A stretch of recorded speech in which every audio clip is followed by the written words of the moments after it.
एक बार एक व्यक्ति गांव में देखता था कि जैन साधु जंगल से आते हैं, लोग उनका परगाहन करते हैं, वो आहार करते हैं और चले जाते हैं। एक दिन देखा, 2 दिन देखा, कई बार देखा। ना इनकी कोई दुकान है, ना इनका कोई मकान है, ना खेती बाड़ी करते हैं, कुछ भी नहीं करते हैं। और उसके बाद भी आराम से आहार करके चले जाते। उसे बड़ा गुस्सा आया, हम लोग तो इतनी मेहनत करते उसके बाद मिलता है और ये कुछ नहीं करते हैं, और इन्हें बिना कुछ किए और आहार मिल जाता है। उसने निंदा करना शुरू कर दी, उसने बुराई करना शुरू कर दी। बोले देखो ये तो निठल्ले होते हैं, ये कुछ नहीं करते हैं, साधु बन जाते हैं और बिना कमाए खाते पीते हैं। एक सेठ जी के पास में ये खबर पहुंची तो सेठ जी ने उसे बुलाया। बोले भाई, हम जो हैं विदेश यात्रा के लिए, व्यापार के लिए जा रहे हैं, हमें कुछ व्यक्तियों की ज़रूरत है, चल। ठीक है, काम तो मुझे चाहिए है, चलूँगा आपके साथ। चले गए। रास्ते में अष्टानी का पर्व पड़ा तो सेठ जी ने डेरा डाल दिया। 8 दिन कुछ नहीं करूँगा, यहीं रहूँगा और पूरे दिन धर्म, ध्यान, विधान, पूजा, भक्ति आदि में बिताऊँगा। उस व्यक्ति को बुलाया। बोले भाई, मेरा नियम है कि मैं साधु के दर्शन किए बिना इन 8 दिनों में भोजन नहीं करता हूँ। एक काम कर, तू 8 दिन के लिए साधु बन जा। उसने कहा, उसने तो देखा था। बोले हाँ, ये तो मज़े वाली चीज़ है, कुछ करना भी नहीं पड़ता, बढ़िया बढ़िया खाने को मिल जाता है। ठीक है। बोले पहले तो थोड़ा सा झिझका। बोले 10,000 रुपये दूंगा। अब ये उस समय के 10,000 रुपये मान गया। बोले कभी ज़िंदगी में देखे नहीं थे 10,000, मान गया। 8 दिन की तो बात है, कोई बात नहीं है। कपड़े उतार दिए। अच्छा। बोले भाई, हमारे मुनिराज जो है ना, केश लॉन्च करते हैं। क्या करते हैं? केश लॉन्च करते। वो भी तुझे करना पड़ेगा, नहीं तो तुझे वो 10,000 नहीं मिलेंगे। चल, मैं केश लॉन्च करेगा तो 2,000 और दे दूंगा। उसने सोचा 2,000 और 12,000, अरे कोई बात नहीं, मर थोड़ी जाएंगे, खींच लो, बाल खींच लो। अब वो बाल सेठ जी केश लॉन्च कर रहे हैं और अंदर सोचे जा रहा है, अरे मैं तो कहता था वो तो बिना कुछ किए भोजन करते, इनका जीवन तो बड़ा कठिन है, ये केश लॉन्च तो बड़ा कठिन है। चलो कोई बात नहीं, कर लो, पैसा तो मिल ही जाएगा, एक ही बार तो करना है, कौन सा रोज करना है। फिर सेठ जी ने कहा, भाई जिस दिन दीक्षा होती है उस दिन हमारे मुनिराज उपवास करते हैं, आहार नहीं करते हैं। बोले उपवास? हाँ हाँ कर लूँगा, मुझे फरारी तो मिल जाएगी खाने के लिए। फरारी जानते हो, बिना अनाज का भोजन। बोले ना, पानी भी नहीं मिलेगा, गर्मी के दिन। बोले पानी भी नहीं मिलेगा। चल कोई बात नहीं, 2,000 और दे दूंगा, तू उपवास कर ले। अब कितने हो गए? 14,000 रुपये। उस समय के 14,000 का मतलब 14 लाख, आज के 14 लाख, बल्कि 14 करोड़ भी कह दो तो कोई बड़ी बात नहीं है। उसके भाव बदलते जा रहे हैं। उस दिन का दिन पूरा हुआ, उपवास हो गया। दूसरे दिन बोले भाई, आहार के लिए ऐसे मत आ जाना, पूरा नियम बता दिया कि ऐसे अब वो सुबह सो के उठा, बोले लाओ पानी।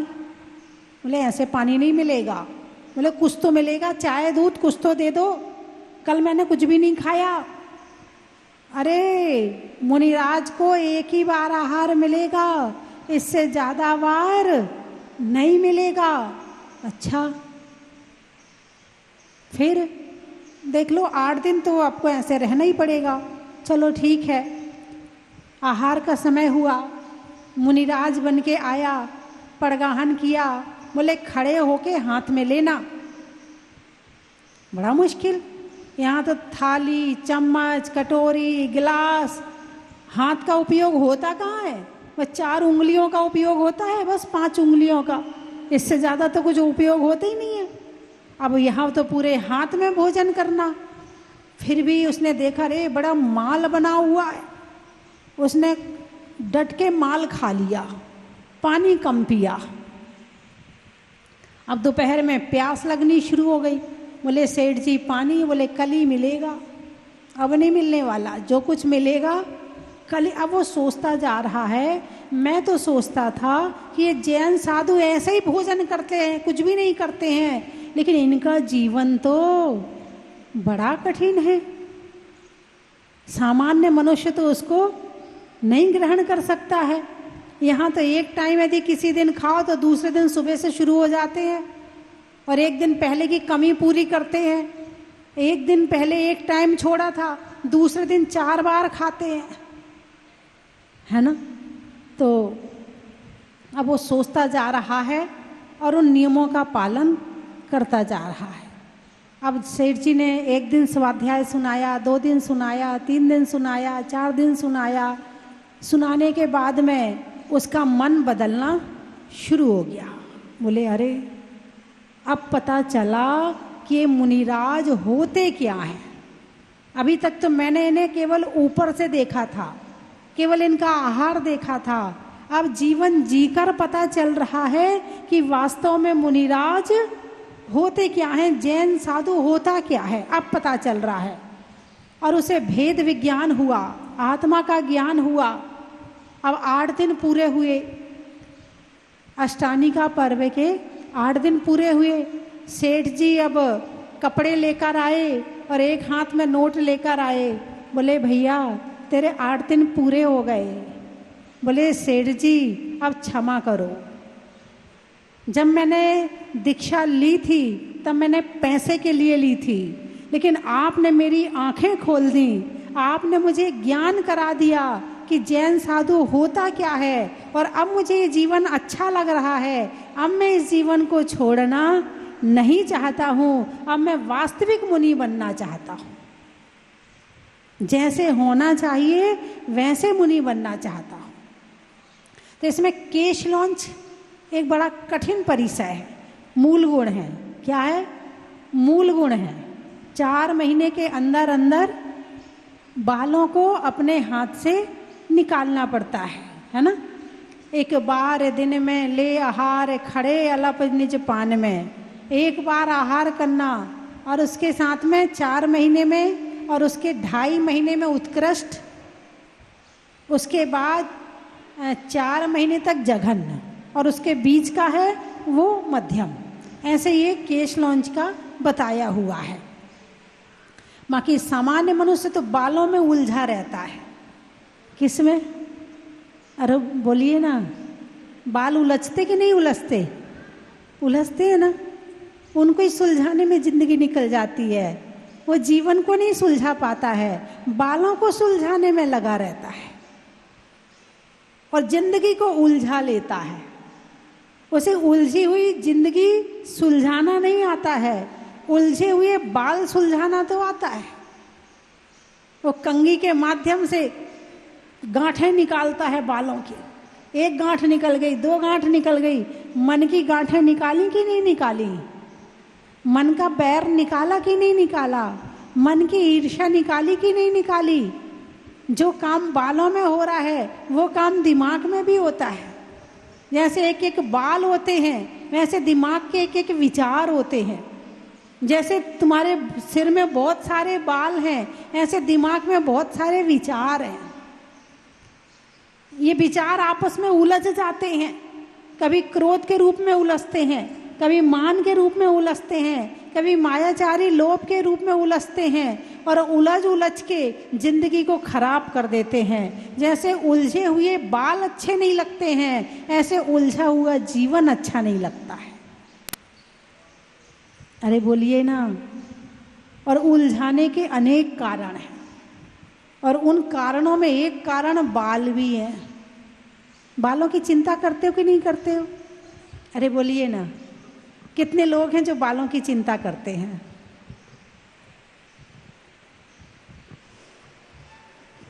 आपके दिमाग में सिर पे बाल होना अलग बात है और सिर के अंदर जो दिमाग है उसमें बाल होना अलग बात है। बात समझ में आई नहीं आई? सिर पे बाल हैं कि नहीं? सिर के ऊपर बाल हैं, सिर के ऊपर बाल हैं और सिर के अंदर एक दिमाग है। बाल कहाँ हैं? दिमाग में हैं कि सिर में हैं? सिर में हैं। ये दिमाग में पहुँचे कि नहीं पहुँचे?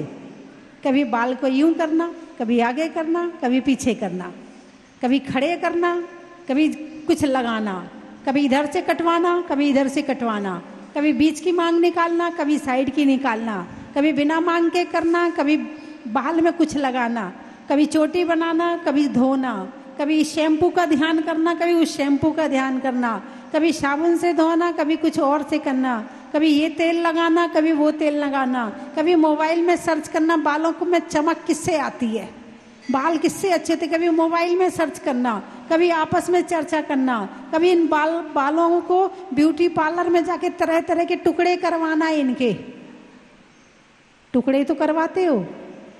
अरे बोलिए ना। देखो देखो देखो, बालों की फोटो खींच रही, थोड़े आगे कर लो, फोटो खींच रही है बालों की, खींच लो, बाल तो है ही नहीं तुम्हारे। अभी प्रवचन चल रहा है, इसके बाद भी मन भटक रहा है।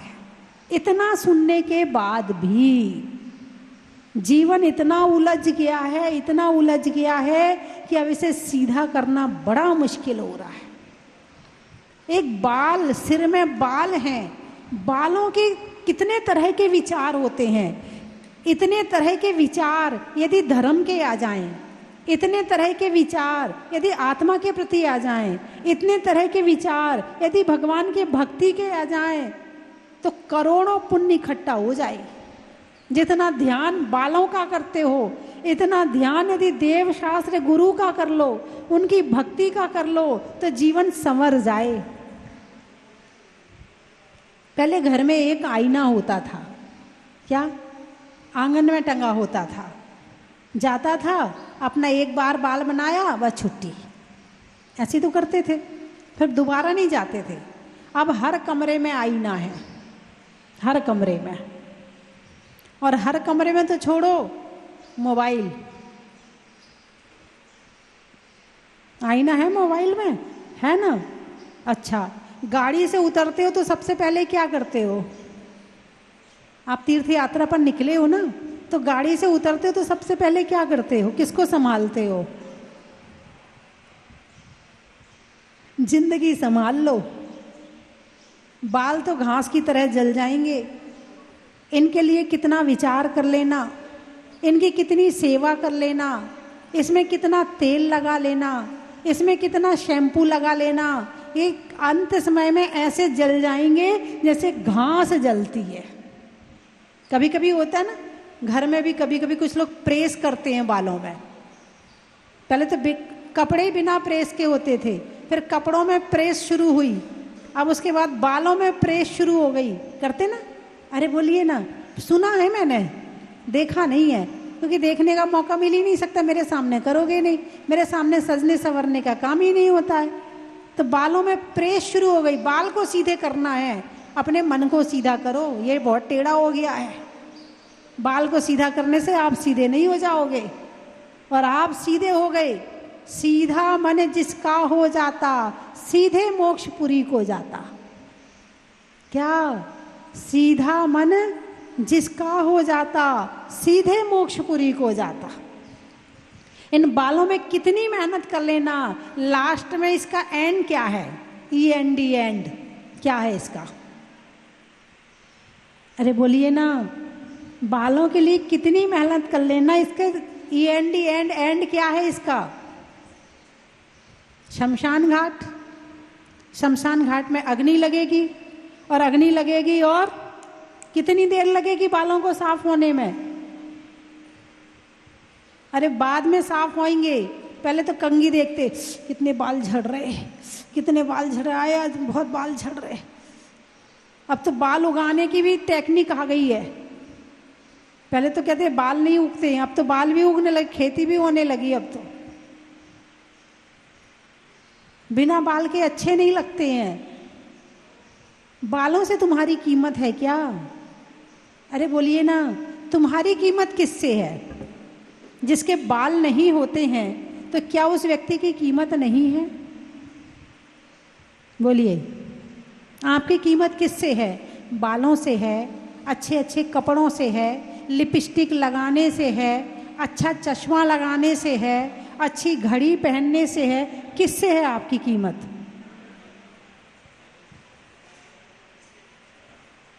गोरे होने से है? किससे है आपकी कीमत? कि अच्छे स्वभाव से है, कि अच्छा काम करने से है? किससे आपकी कीमत है? क्या बात है, आप बोल क्यों नहीं रहे हो? हैं? अच्छे विचार रखने से, अच्छा चारित्र रखने से, अच्छे संस्कारों से। बहुत सुंदर, अच्छे संस्कारों से। एक घर में एक मेंबर है, बहुत सुंदर है, लंबे लंबे बाल हैं, रेशमी बड़े सुंदर बाल हैं, आंखें भी बहुत अच्छी हैं, नाक भी बहुत अच्छी है, इतना सुंदर है, मान लो विश्व सुंदरी घर में है। लेकिन ना तो वो किसी को पूछती है, ना किसी का सहयोग करती है, ना किसी के काम आती है। अब बताओ वो आपको कितनी अच्छी लगेगी? मान लो बहू है आपके घर की, कितने दिन रखोगे? अपने सिवा वो किसी को पूछती नहीं है, अपने में लगी रहती है। अब बताओ उस बहू को आप कितना प्यार करोगे? पति, मान लो पति है, तो वो पत्नी को कितने दिन प्रेम करेगा? वो बिल्कुल काम की नहीं है, और स्वभाव भी बहुत खराब है, संस्कार भी अच्छे नहीं है। अब बताओ कितने दिन टिकाओगे अपने घर में, अपने पास में? बाल अच्छे हैं, बाल सुंदर हैं, बाल में कमी नहीं है, आंखों के देखने में कमी नहीं है, लिपस्टिक आदि लगाने में कमी नहीं है, हर तरह से परफेक्ट है, ऊपर का जो कुछ होना चाहिए। गड़बड़ है केवल अंदर गड़बड़ है। तो अंदर का गड़बड़ ऊपर के गड़बड़ को संभाल सकता कि नहीं संभाल सकता? नहीं संभाल पाएगा। ऊपर कितने सुंदर बन जाओ, किसी काम के नहीं हो, ठीक है, लेकिन स्वभाव अच्छा है, सबकी सेवा करते हो, सही रास्ता दिखाते हो, सबके प्रति अच्छे भाव रखते हो, सबका सहयोग करते हो, हैं, और सबके लिए अच्छा सोचते हो, अच्छा विचार रखते हो, अच्छे काम करते हो। अब वो व्यक्ति आपके काम का है कि नहीं है? इसीलिए पत्नी सुंदर नहीं, संस्कारवान लाना। सुंदर नहीं, सुंदर तो वो तुम्हें नचाएगी, तुम ही संभालते रहना, किसी से बात ना कर ले, बहुत सुंदर है, किसी से बोल ना ले, इसको छोड़ना मत, और वो भागने के लिए तैयार, लड़ाई शुरू। पत्नी तो जितनी सुंदर ना हो, अरे बोलिए ना, उतने निश्चिंत तुम रहोगे, और पत्नी जितनी सुंदर होगी उतनी टेंशन तुम्हें करनी पड़ेगी, और पत्नी जितनी सुंदर होगी उतने नखरे वाली होगी, कम सुंदर होगी नखरे कम सहन करने पड़ेंगे। अरे बोलिए ना, हाँ या ना? है भाई, कोई चीज है भले देखने में अच्छी नहीं है लेकिन काम की है, रखोगे नहीं रखोगे? रखोगे। देखने में सुंदर है मगर काम की नहीं है, और आफत का कारण और बन रही है। बताओ, रखोगे नहीं रखोगे? नहीं रखोगे। और पत्नी भी वही समझना, ज़्यादा सुंदर पत्नी खोजोगे सारी जिंदगी भी टेंशन रहेगी, कम सुंदर खोजोगे, संस्कारवान खोजोगे, वो हमेशा तुम्हारे काम भी आएगी, मन को शांति भी देगी। क्योंकि रूप कुछ समय के लिए प्रभावित करता है। क्या कहा? रूप कुछ समय के लिए प्रभावित करता है, मगर स्वभाव हमेशा के लिए प्रभावित करता है। बात समझ में आई कि नहीं आई? स्वभाव हमेशा के लिए प्रभावित करता है, इसलिए स्वभाव अच्छा बनाने की कोशिश करो। शरीर को सुंदर बनाने से कुछ होने वाला नहीं है। बगुले का रंग कौन सा है? बोलिए ना। है सफेद। और कोयल का रंग कौन अच्छा लगता है? क्यों? मीठा बोलती है। और बगला क्यों अच्छा नहीं लगता? मायाचारी है। हैं? तालाब में खड़ा हो जाएगा एक टांग पे, देखो कितना ध्यान कर रहा है, कितना बड़ा ध्यानी है, कितनी देर से एक टांग पे खड़ा है, हिल भी नहीं रहा है, आंखें भी नहीं हिला रहा, कितना ध्यानी है बगुला। और जैसे ही मछली आई वो ध्यान नहीं कर रहा है, वो मछली को पकड़ने के लिए स्थिर हुआ है, क्योंकि वो हिलेगा तो मछली आएगी नहीं, और वो नहीं हिलेगा तो मछली वहां आएगी, और मछली आएगी तो वो पकड़ लेगा। मायाचारी। और कोयल मीठा बोलती है ना? किसके लिए बोलती है? आपके लिए नहीं। जब वो अंदर से खुश होती है, आम की बौर को देखती है, तब कोयल बोलती है। अंदर प्रसन्न होती है तब कोयल बोलती। और कोयल कितनी भी काली क्यों ना हो, फिर भी उसको जब किसी को उपाधि, किसी को बगुले की उपाधि नहीं दी जाती। अरे बोलिए ना, दी जाती क्या? नहीं दी जाती। क्या उपाधि दी जाती है? कोकिला कंठ। कोकिल यानी कोयल। किसके समान कंठ? कोयल के समान कंठ वाली। हिरण की उपाधि दी जाती है, हिरण के समान आंखें। कुत्ता की उपाधि किसी को नहीं दी जाती है। अपने बाल तो संभालते ही संभालते हो, घर में जो कुत्ता पाल रखा है उसके बालों पे भी ध्यान रहता। रेशमी होनी चाहिए, इसके लिए ये वाला शैम्पू लेके आओ, इसके ऐसी कटिंग करवाओ। उस अपने बाल के साथ साथ उस कुत्ते के बालों में लगे रहते हैं। ये जीवन कितना कीमती है। कहाँ लगा रखा है? बालों में। कहाँ लगा रखा है? अच्छा, बाल किस लिए होते हैं? सिर पे जो आंखें किस लिए हैं? देखने के लिए। कान किस लिए हैं? नाक किस लिए है? मुंह किस लिए है? बोलने के लिए और खाने के लिए। और शरीर किस लिए है? महसूस करने के लिए, मशीन रखने के लिए। अंदर बहुत सारी मशीनें हैं ना, तो उसके लिए है। अब बाल किस लिए हैं? भाई आंखें किसने दी? प्रकृति ने। नाक किसने दिए? प्रकृति ने। कान किसने दिए? बच्चे सुनेंगे। कान किसने दिए? प्रकृति ने, है ना? बाल किसने दिए? तो कोई ना कोई कारण तो होगा। जैसे आंख का कारण है देखना, कान का कारण है सुनना, मुंह का कारण है बोलना, नाक का कारण है सूंघना। तो बाल क्यों हैं? बाल क्यों मिले हैं? फैशन के लिए? अरे बोलिए ना। दिमाग सबसे उत्तम चीज है। क्या है? सोचने विचारने का काम कौन करता है? दिमाग करता है। तो सबसे उत्तम चीज है। कहाँ रखा है? सबसे ऊपर। कहाँ रखा है? सबसे ऊपर। उस दिमाग के ऊपर एक खोपड़ी है। खोपड़ी जानते? हड्डी की खोपड़ी। सामान्य ऐसे मारोगे तो कुछ नहीं होगा दिमाग में, जब तक बहुत भारी चोट ना लगे तब तक इसमें कुछ होने वाला नहीं है। तो इसको उस दिमाग की रक्षा के लिए खोपड़ी है, गोल रंग की होती है ना?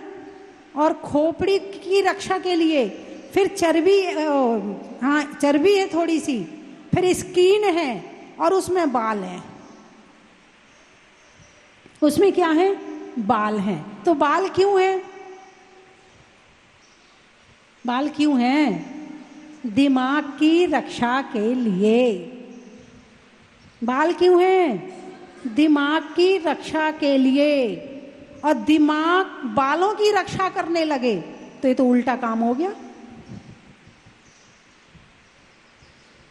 दिमाग बालों की रक्षा करने लगे तो उल्टा काम हो गया। बालों को कब आना है, कब जाना है, कितने बालों को आना है, कितने बालों को जाना है, ये प्रकृति का काम है। ये तुम्हारे दिमाग का काम नहीं है। उसको चलने दो।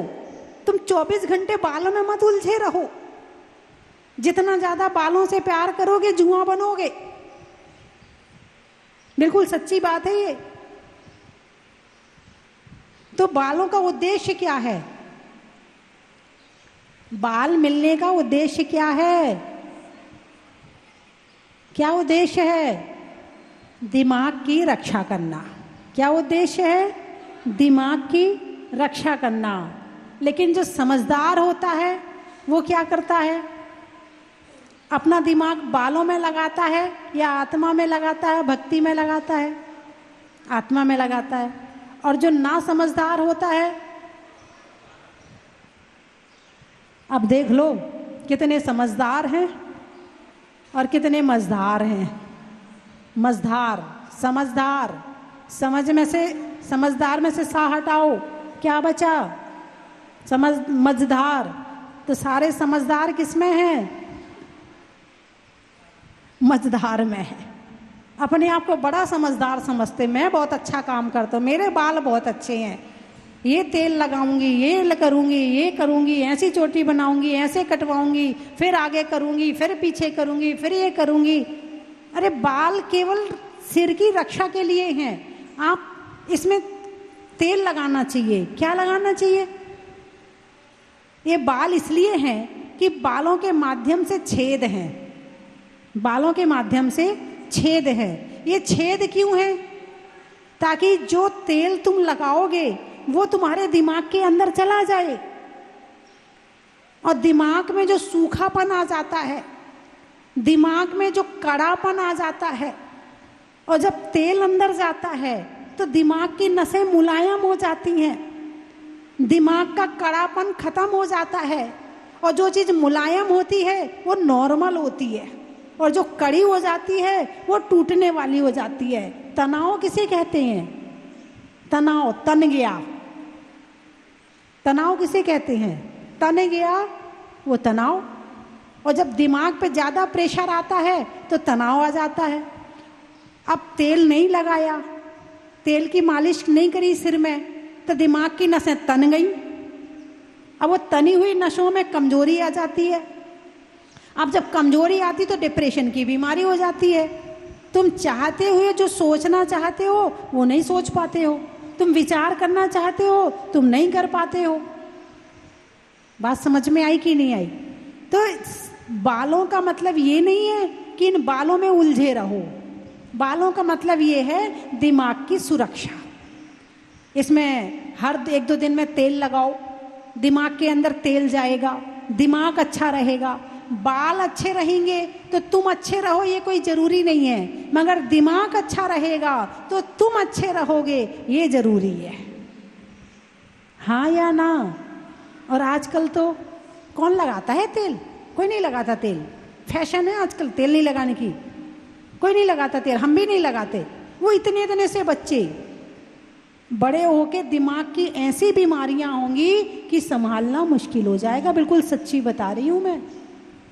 उन बच्चों को बचपन से फैशन में डाल दिया, उन बच्चों को बचपन से फैशन में लगा दिया, उनके दिमाग को अभी से कमजोर कर दिया। ये मजाक नहीं कर रही, बालों का उद्देश्य बता रही है। बाल होते क्यों हैं, और उन बालों के उद्देश्य की पूर्ति नहीं करोगे तो इफेक्ट तो पड़ेगा ही पड़ेगा। पहले के लोग इतने डिप्रेशन में नहीं आते थे, बोलिए हाँ या ना? कभी डिप्रेशन की बीमारी सुनी भी नहीं थी। ये तो अभी मैंने 10-15-20 साल से सुनी है डिप्रेशन की बीमारी। इसके पहले पता ही नहीं था कि डिप्रेशन नाम की कोई बीमारी भी होती है। जब से सिर में ये तेल लगाना बंद हुआ है ना, तब से डिप्रेशन की बीमारियां शुरू हुई है। इसके पहले डिप्रेशन की बीमारी नहीं होती थी। और ये एक और ओवर थिंकिंग, विचारों पर कंट्रोल नहीं होना, लगातार विचार चलना, जो हम सोचना चाहते हैं वो सोचते नहीं है, जो नहीं सोचना चाहते वो विचारों में चलता रहता है, चलता रहता है। केश लॉन्च बताया है। क्या बताया है? किसने? क्योंकि साबुन, अब जब घर छोड़ दिया, परिवार छोड़ दिया, तो कंघी भी छोड़ दी, तेल भी छोड़ दिया, ठीक है। अब इसके बाद में साबुन भी छोड़ दी, शैम्पू भी छोड़ दिया, और बाल नहीं छोड़े तो सिर में गंदगी हो जाएगी। सिर में गंदगी हो जाएगी, जुएं पड़ जाएंगे, जीवोत्पत्ति हो जाएगी। अब घर छोड़ा है, सारा सामान छोड़ा है, तो बालों को छोड़ना भी जरूरी है। इसीलिए केश लॉन्च बताया हर 4 महीने में। अब आप लोग घर में रहते हो, बाल रखते हो, रखो, कोई दिक्कत नहीं है, लेकिन बालों पर उतना ही विचार करो जितना जरूरी हो। पूछने में हाल का, शेठों में माल का, आने वालों में भोपाल का बड़ा ही महत्व है। जीवन में जरा का, रहने में धरा का, और आने वालों में आगरा का बड़ा ही महत्व है। जालना बच्चों के लालना का, झुलाने में पालना का, और आने वालों में जालना का। सुनने में ईयर का, छोड़ने में बियर का, और आने वालों में ग्वालियर का बड़ा ही महत्व है। बड़वानी रिश्तों में नानी का, पीने में पानी का, और आने वालों में बड़वानी का बड़ा ही महत्व है। लातुर नानतुरा, अच्छा, रसोई में बूरा का, हीरे के चूरा का, और आने वालों में नानतूरा का बड़ा ही महत्व है। आम की बौर का, खाने में कौर का, आने वालों में इंदौर का बड़ा ही महत्व है। बुरहानपुर, बरंगपुर, बरहनपुर, गाने में सुर का, नृत्य में नूपुर का, और आने वालों में बरहनपुर का बड़ा ही महत्व है। हैं? खजुरिया, अच्छा, सावन में बिया का, दिवाली में दिया का, और आने वालों में खजुरिया का बड़ा ही महत्व है। देवास बहू में सास का, लेने में सांस का, और आने वालों में देवास का बड़ा ही महत्व है। हो गए? मंदसौर आम की बौर का, नेता में दौर का, और आने वालों में मंदसौर का बड़ा ही महत्व है। बोलिए 24 भगवान की जय। मैं यहाँ पे दूसरी बार आई हूँ। फर्स्ट टाइम आई थी जब यहाँ पे निर्माण कार्य चल रहा था। उस समय से तब से इच्छा थी कि एक बार यहाँ पर जरूर आऊँगी, और आज जब मैं परिवार सहित दोनों बच्चे, मम्मी पापा, दीदी के साथ आई हूँ, तो ऐसा लगा है कि बिल्कुल मैं यहाँ स्वर्ग में आ गई हूँ। साधना के सुर सुमन तेरी वंदना में है नमन, गुरु मानमन, गुरु मानमन।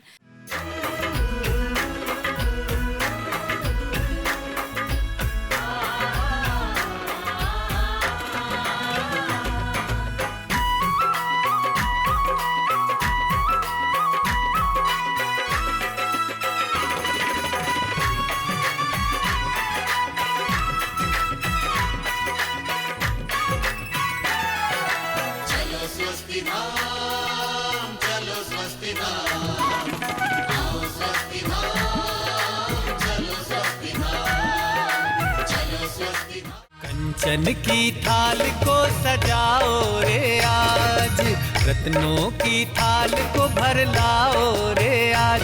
आओ आओ करे रे गुणगान आरती भगवन की, आओ आओ करे गुणगान आरती आरती भगवन की। आओ आओ करे रे गुणगान आरती भगवन की।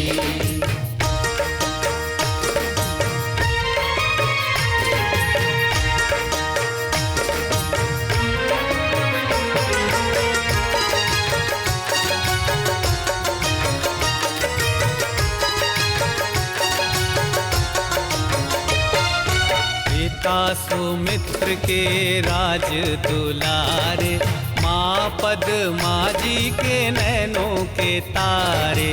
पिता सुमित्र के राज दुलारे, माँ पद्मा जी के नैनों के तारे। राजगृही में जन्म लियो आप, राजगृही